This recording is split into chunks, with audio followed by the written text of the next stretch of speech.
Hello, everyone, and welcome to Aim High with Aimers. Today, we have a really special guest. We have Nicky here. She's a woman that I admire a lot, and she's doing such an incredible job in the international student community.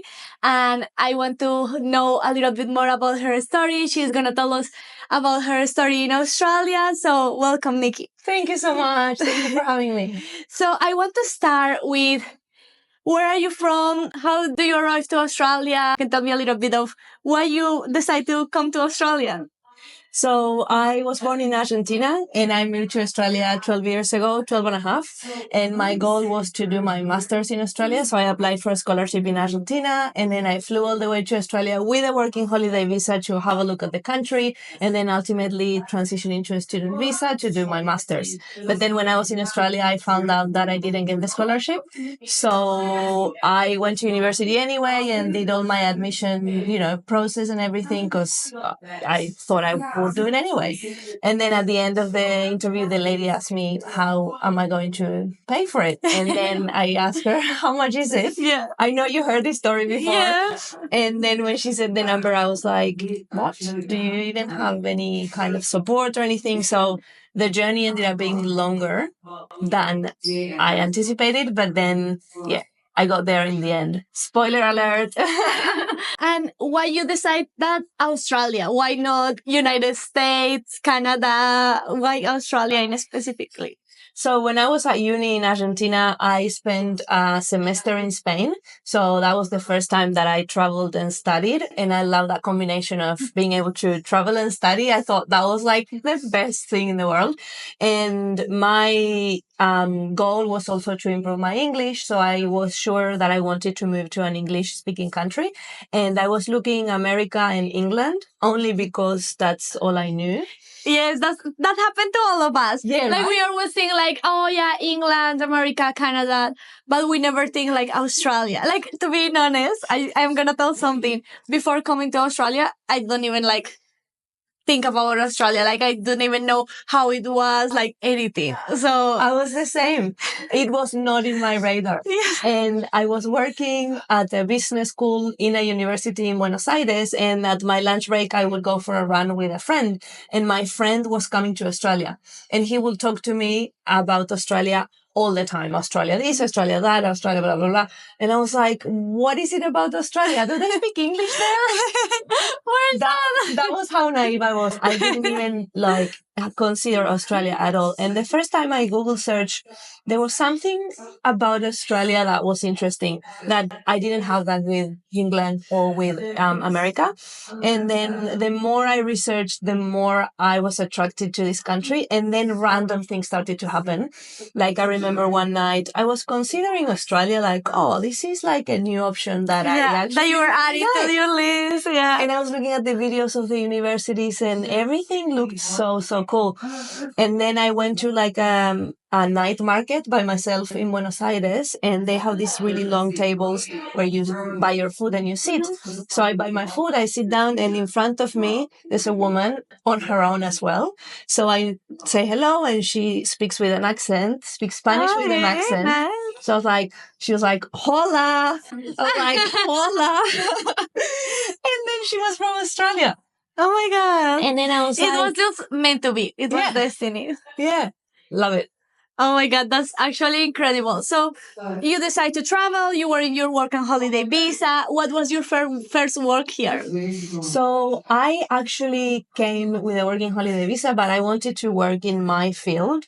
So I wanted to work professionally doing my background is in public relations and I was working in universities before. So I wanted to work at a uni or at a business doing admin work and things. So I made my resume, sent it everywhere. Nobody called me. Now that I support students, you know what I'm talking about, right? Yeah. Now that I work with people, helping them get jobs, when I look at my resume, I still have it. You are like, oh my God. It's of course, nobody called me.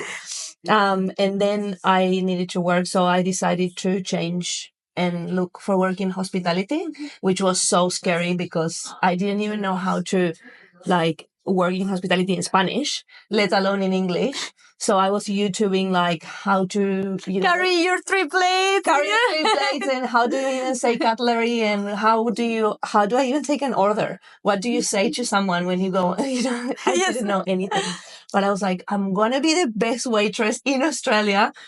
I didn't become the best waitress in Australia, but at least I learned Like how to. you give your best. But that's something really like important to talk about, because we always encourage our students to give that jump to try to go to a professional job.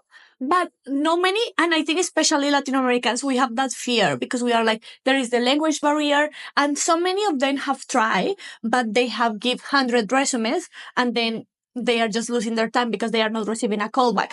But these are like really important key points of finding the resources that can help you. Like, for example, Nikki, that she says that she helps students to perfection their resume and do a lot of things. I think it's just trying a little bit harder with little details, because that's really important. Like, I feel like, for example, for me, when I arrived here, I was 19 years old. I didn't have any work experience. Of course, my resume was like the worst thing ever.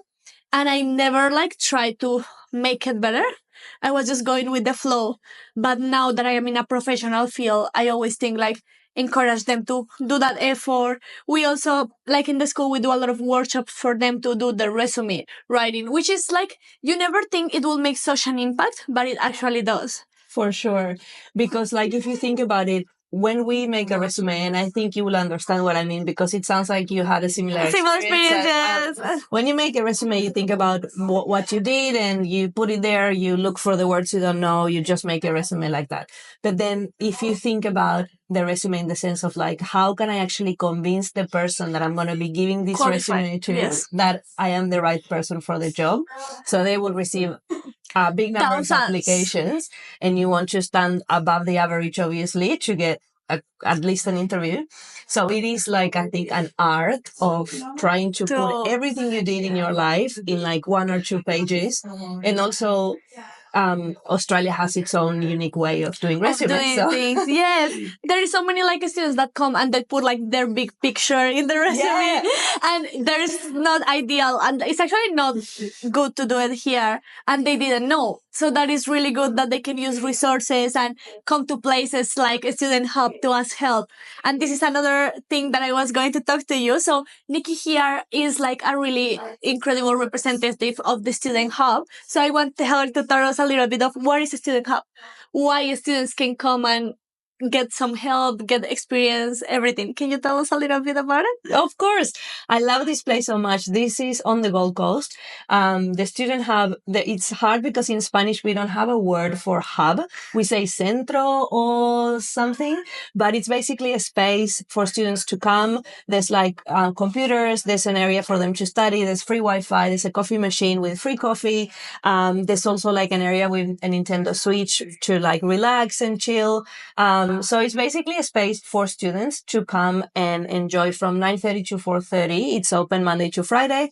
But also my role here is working as a student support officer. So the students can access a free appointment, 45-minute appointment, as many appointments as they want.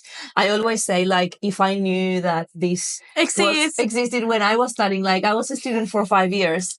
And yeah, that's, I think, why I'm so passionate about the work, but also the space. It's really amazing. And it's a really good network opportunity. Yes, for sure. There is students from everywhere. There is students from Colombia, from Argentina, from Europe, Thailand, Japan, Philippines. They just come together to one place. And something that a lot of students experience, and when they come to me and talk, they are like, I don't know how to make new friends. I am shy or whatever. And I always tell them there is so many spaces, but they don't know about it. So that's really cool that we can talk and let you guys know there is a lot of spaces that you are going to make new friends, have so much support. There is also something that I always tell the students. In Brisbane, there is a lot of dance classes, free dance classes, Zumba, yoga, super close to our school, and they have never heard about it. And it's just 10 minutes walking. You can go after class and just experience that. So it's because they don't know. So it's really cool that they can know a little bit about the Student Hub and just experience meeting new friends, having this space. It's really nice that they are doing something like that. Yeah, and like you say as well, I think seeing so many students, there is something like, if I was to say two different types of experience, one would be someone that comes, studies, works, goes back home or stays in Australia, but the experience is limited to studying and working, Yes. which like it makes sense because you're adapting and everything is new, blah, blah, blah. And then there's another like group of students where once you learned how to like do your studies and work and you're settled, there's a whole bunch of different experiences that are gonna enrich your experience in Australia like crazy. Like volunteering, I highly recommend. That's how I transitioned from hospitality to my professional job.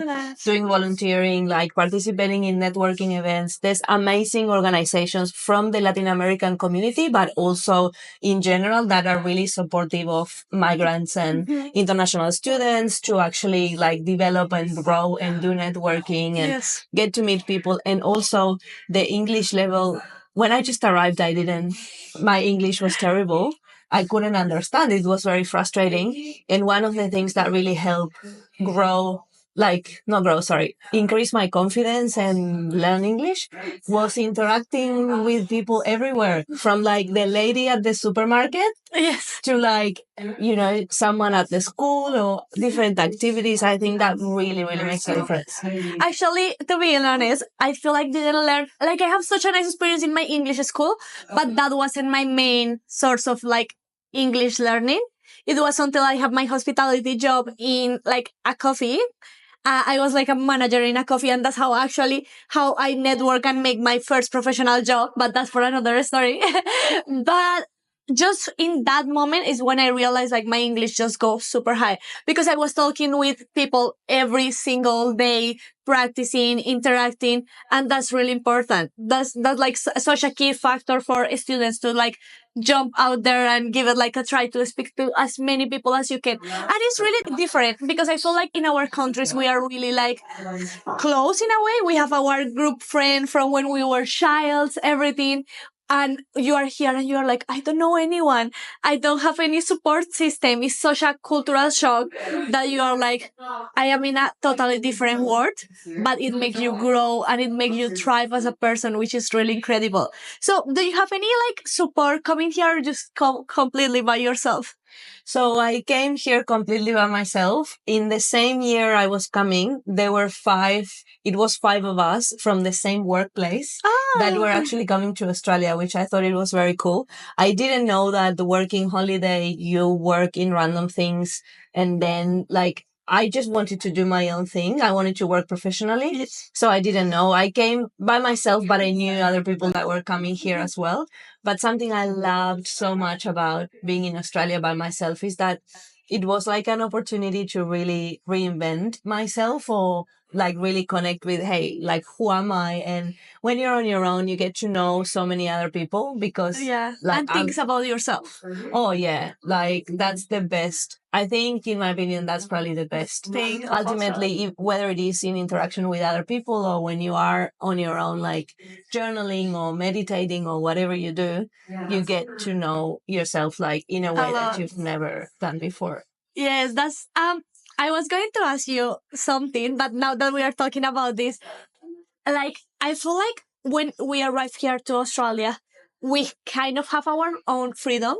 So in our I don't know how from Argentina, but for Colombia, you have so many cultural like in your bag, cultural things in your bag that are holding you back, that don't let you be a little bit free. And I think Australia is such a like free country.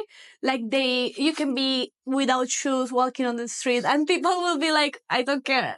And that's something like, for example, in Latin America, in Colombia, I don't know, in Argentina, like for women's, we have a lot of like really high, strong standards. Like I remember my mom, she was like always be straight, always put your belly back, like always have your hair ready, like always use makeup. And when I arrived to Australia, I see like all the beautiful Australian women just like relax, having fun in the beach. I remember the first time I went to the beach, I was using like red lipstick.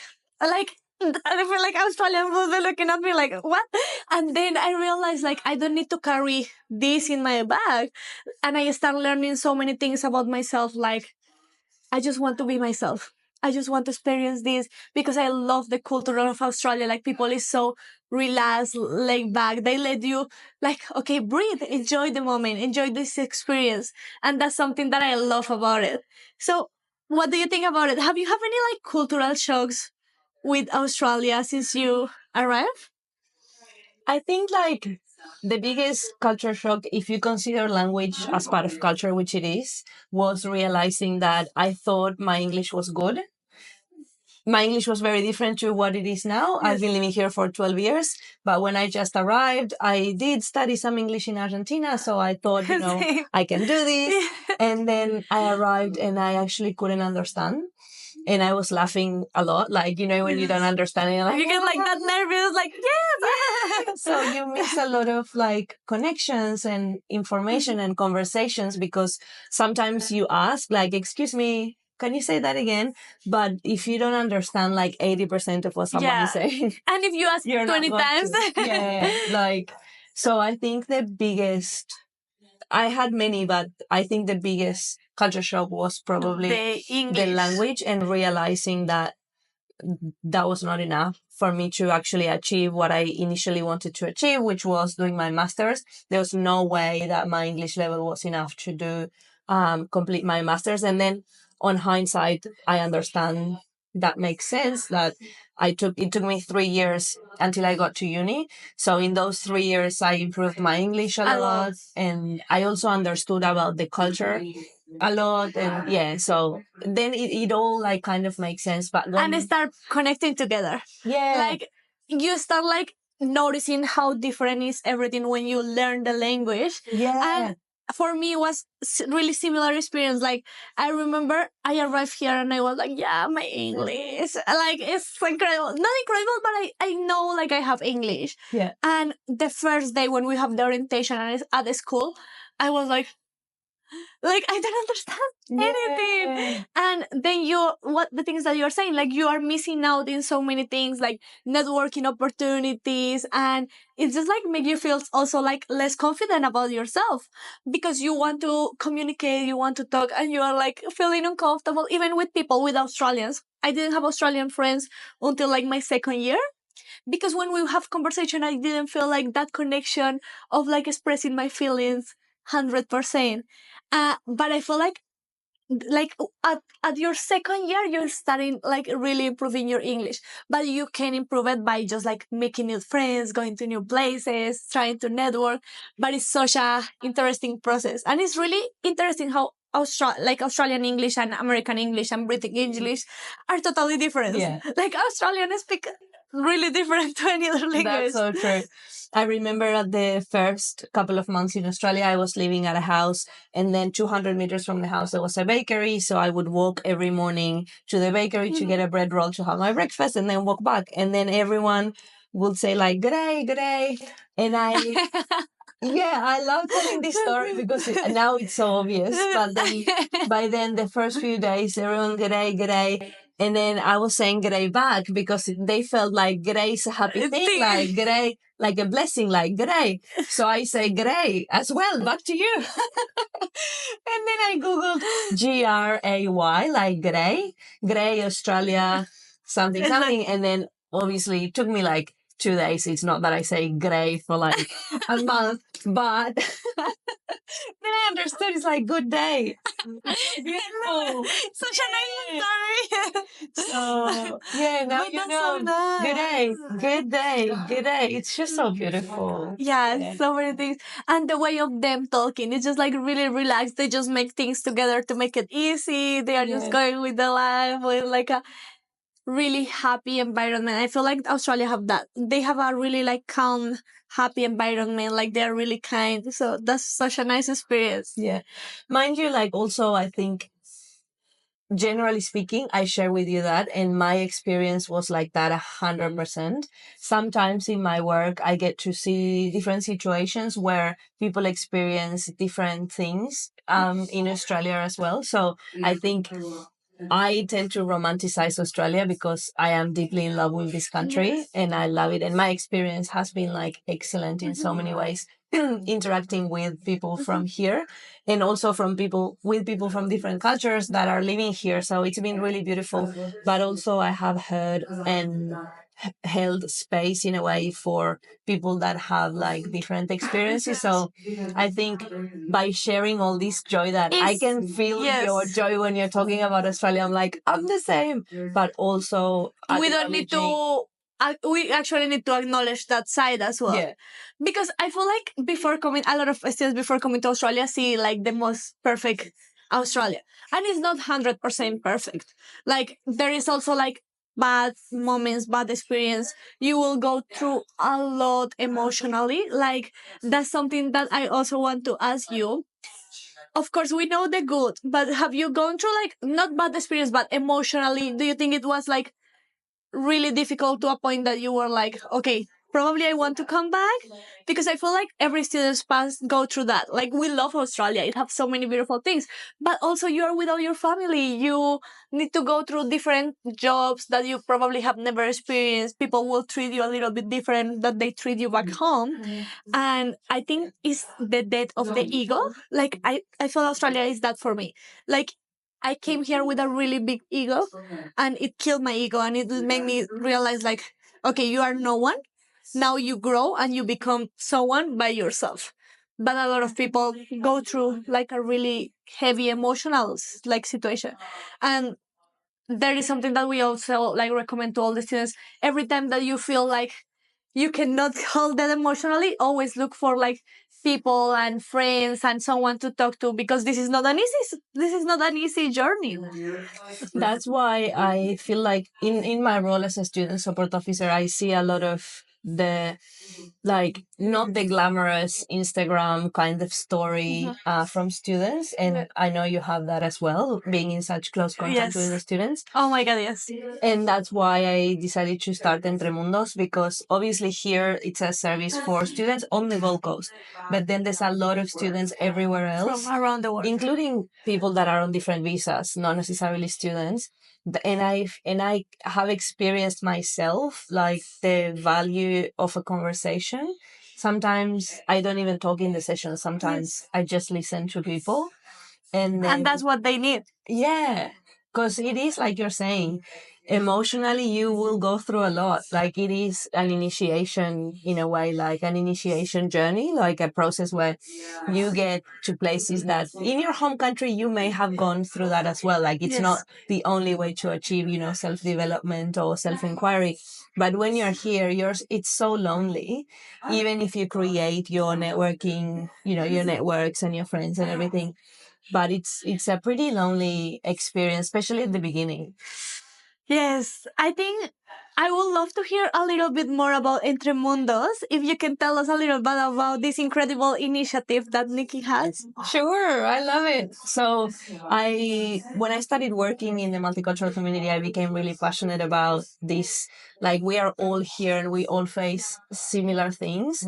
But then I feel like I was having conversations in isolation with different people, and I could feel like the impact for myself, but also for the people that I was helping, the impact that a conversation and resources and sharing information and having like genuine support by somebody that actually has gone through a similar experience than you. So I was really motivated by the impact that I could see in people. And then suddenly, I don't know, I have a session with someone and 3 months later I see them, they're like, Nicole or Nicky, depending on where I saw them. Like, and they tell me the story and I'm thinking, wow, like this fulfill your heart. Yeah, and I love listening also to stories of people that, because it's that what I think like it is about, right? When you connect with someone and then they tell you their struggles, and then you're like, we're all going through similar things in different ways. Yes. So Entre Mundos essentially it's like a service for people that are coming to Australia. It's focused on students, but then the reality is I get consultations from people that are on different visas as well.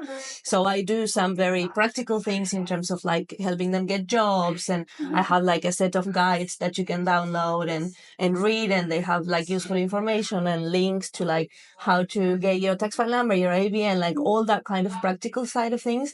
But then there's like the emotional support, which I think like is what I'm most passionate about, because it's where you can create like connection with people. So we do one-on-one sessions, and then I do group sessions as well. Oh, that's lovely. And that's really important. That is something that I always want to encourage like our students. Like, don't feel scared to ask for a little help and just like find new friends. It doesn't need to be like a super big session. It's just like a person that you can talk to.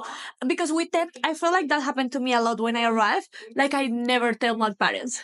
Like, I didn't want to scare them. We never want to scare them. Like, 1 week after I arrived, I went to the hospital because I have a food poisoning. I was like so bad, and I didn't tell my parents until 2 years after that.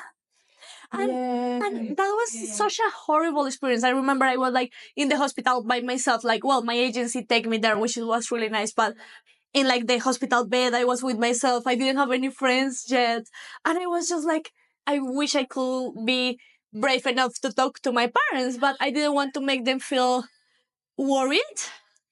And that's something that happened a lot with international students and even myself also all the time. Like, we never want to worry our parents because they are like hundreds of kilometers away from us. And we don't want to talk to our friends because we just want to have share good experience. So then what happened with your emotions? You need to take that out in a way, and you need to find like someone to talk to. And I'm so glad that you have this initiative. I really, really like appreciate people like you that can do something like that, because that's really important and it's really special. So you guys know, if anytime you need someone to talk to, Nicky is here with that incredible initiative. Thank you so much. And I couldn't agree more with what you're saying about like how we develop a capacity to hide information from a family. And it's crazy because if you think about it, it's like, no, I don't want to hurt them, so I'm not going to tell them that I'm suffering. But actually they are like the people that love you the most. And then if they do that to you, you will get super upset. Yeah, we'll kill them. No, it's like, no, tell me, I can hold it, because I think if, and I do it as well. Like, I'm trying to get better, more aware of like, hey, why am I not sharing this? Like, I'm crying and I need my mom, or I need to talk with my sister or my brother. It's like, I need them. What I happened to realize not too long ago is that if we stop telling them about their struggles, it's because we think they are not capable of holding space for us. And that's not the case. Because usually, like at the end of, like after the process, if you say like, hey, I'm having a really difficult time, or hey, can I talk to you about something? And then at the end, they are happy because they love you and they feel like there's trust there, and they can support you, which they love it, because it's the same the other way around. If someone calls you, say, hey, I'm going through this, or I have a health issue or something, then you're like, I'm here for you, and I love you. Yes, that's really, really important. That actually, that was my conversation with my parents when I told them like, oh, I was in the hospital, 2 years after, and they were like, oh my God, like, why you didn't tell us? They get really upset. Yeah. And then I was like, that's true. And until when I was in a really like difficult moment in my life here, when I really realized like, I have my brother, I have my family, I have my father, mother, like they love me, and it's really like better to talk to them. And your friends and support everyone, just like taking the emotions out, but never let your family out of the picture. Just not to worry them here. Yeah, that's so true. What are you most grateful of Australia? I think it's such an interesting question, because my answer today is very different to what my answer would have been 5 years ago, to what my answer would have been when I just arrived in Australia. So I think I'm going to answer for now my answer of Nicole right now. Okay. But I would love to know your answer of Nicole 5 years ago as well. I need to think about it, but sure. Because that's actually, like, when you say it, sorry to interrupt you, oh my God, the Camila of 5 years ago with the Camila now, I don't think even if we will be like close friends, like it's actually such an incredible change of the woman that I was 5 years ago with the woman that I am now. Like, I don't even recognize that woman. Yeah. So our way of thinking, like my way of thinking and the whole experience in Australia, it just changed me completely. Like, I feel like, and even my mom says that, like, she was here like 6 months, like almost a year ago, actually. She stayed 6 months in Australia, and she was like, "You are totally different." In a really positive way, and it's impressive because Australia changes a lot. But you can come back to your answer. I think I agree with what you're saying about Australia. As I have a friend who talks to Australia, it's like, okay, Australia, what do you have today? Okay, Australia. And I love when he said that, Yes. because it's a nice way to like interact with not only the culture and the land and the people and the language, like everything that this country is. I feel like now I have a more, let's say, holistic gratitude, like a gratitude that like includes a lot of things about Australia. Like I'm pregnant now, obviously, and I'm decided to, and have my baby here, and my partner is from Australia. Like I'm deeply in love. First, I fell in love with this land, and then with him. But yeah, I feel like now I'm grateful for like what Australia is like as a whole, not only like its culture and the people and the lifestyle that you can actually have here and all the opportunities, generally speaking, but also I feel like having like there is a different kind of mindset that you can develop when you live in a country where you don't have to have those like immediate survival worries. Instincts. That's something really crazy, and I think we will go into like 3 hours of talking if we decide to go through that way, because I feel like not only Latin America but so many like countries, you are in survival mode, which is a really deep thing of talking about, and I think that's a really controversial thing. I think we can stand a lot, but yeah, you can keep with your point. I mean, I guess my point is that like going from survival to development, in that sense of like, obviously when you just move to a country, you make sure all your needs are covered and then you're safe, blah, blah, blah. But then I guess Australia has so much to offer, but the extent to which you can actually make the most of your experience, ultimately it comes back to you. So yeah, the country is amazing. There's a lot of opportunities, but there's none of those opportunities that are going to come to you. So it's you doing like a communion with the country in a way. And sometimes for people it happens. Like you can see, I see all the time people coming, and then you can see that communion, like between the person and the country. It's like, yes. And then for some people it doesn't happen because it was not in Australia. It may be somewhere it else wasn't for them. They are vibing with the country. Yeah. They are having that connection. And the thing that you were saying about like Australia, you always need to look after the opportunities and look after the things. I feel like that's something like really the Australian way, even with education. Like education in Australia and Latin America is totally different. I don't know how was your experience with your master, but it's just like you came here and you are used to, one example in Latin America, you are used to of that kind of education when they are on top of you all the time, and you just like follow. Here is like, okay, this is you. You make whatever you want with what we give you. So you are more independent.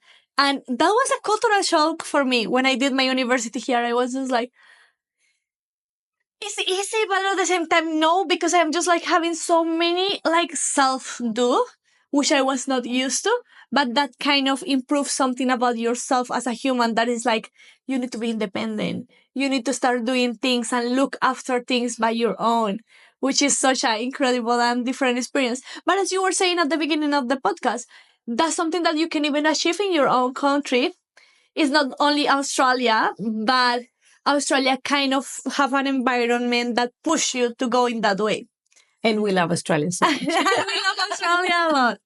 And following with Australia, I'm going to ask you a really special question. Okay, I'm ready. So if you were going to talk with your Nicky 12 years ago, before she came to Australia and before she knows that she will have a completely change of her life, having a baby here, having a husband here, having a new life here. If you were meant to talk to her before she came to Australia, what you will say to her? I would say, my darling. Well, probably in Spanish, because I will talk to her in Spanish. I will tell her to trust that she has no idea what is going to happen, but to trust that she knows where to put her following foot and where to put her following foot and in which direction she will need to take every step. Because so many times, especially at the beginning, we have no idea what we're doing. Like, we're in this country, don't even understand what people are saying, don't even know like anything about how do I even do my tax return? Like nothing. Everything is so new. What does superannuation mean? Like I don't even know. So there's a lot of new things and new learnings and rules that we need to follow. And what does it even mean when like that thing on the street starts flashing? It's like shh. Like everything's so new. Magpies everywhere. The birds that come and get your head is like, wait, where am I? So there's a lot of things and there's a lot of uncertainty. Obviously, all migrants arrive with some kind of visa that is always like a stress. What am I going to do? Uncertainty. Yeah, the uncertainty. So I think my talk with Nikita from 2013 will be like trust, but also focus on find the balance between doing the long-term planning. Like, okay, when you need to have a visa, you have to do some kind of planning because the visas are at least 12 months, more or less. You can have less, but that wouldn't be smart. But anyway, so, and also finding the balance between the long-term planning and your goals and that, and like being in the present moment. Because, yeah, right. There's so much richness. When I read my journals from that time, sometimes I'm like, oh, like, yes, that life was so beautiful. I remember one of the jobs I had was as a babysitter, and I loved working with children so much. All I owned was like a bike and my helmet with the things to stop. Take the magpies away. And then I will always be late, so I would go through the street that had the magpies. And then I remember, I hate them. Like I'm super scared. Yeah, they're terrible. They're very scary. And I was writing every time, and then I get the magpie. But then on my journal, there was so much gratitude and enjoyment. Everything was a novelty. So I feel like my recommendation to my younger self 12 years ago when I just arrived would be like, make sure you like savor and enjoy every single moment of this experience because it's so unique. Your plans are going to change. There is a lot of uncertainty and that's okay, and then that'll be the biggest advice. I have some smaller ones as well. If you want to share them, we will love. But actually, that is the most incredible advice that I feel like every single student and person that comes to Australia should have.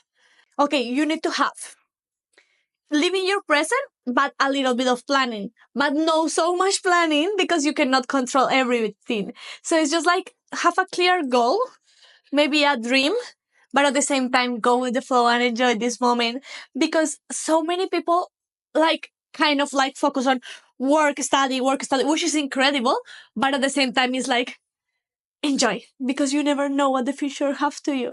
And just every little single moment when you can just go to the beach and enjoy it and experience and make new friends, go to activities. That's so incredible. And that's a really nice advice to Nicky 12 years ago and to all of our students as well.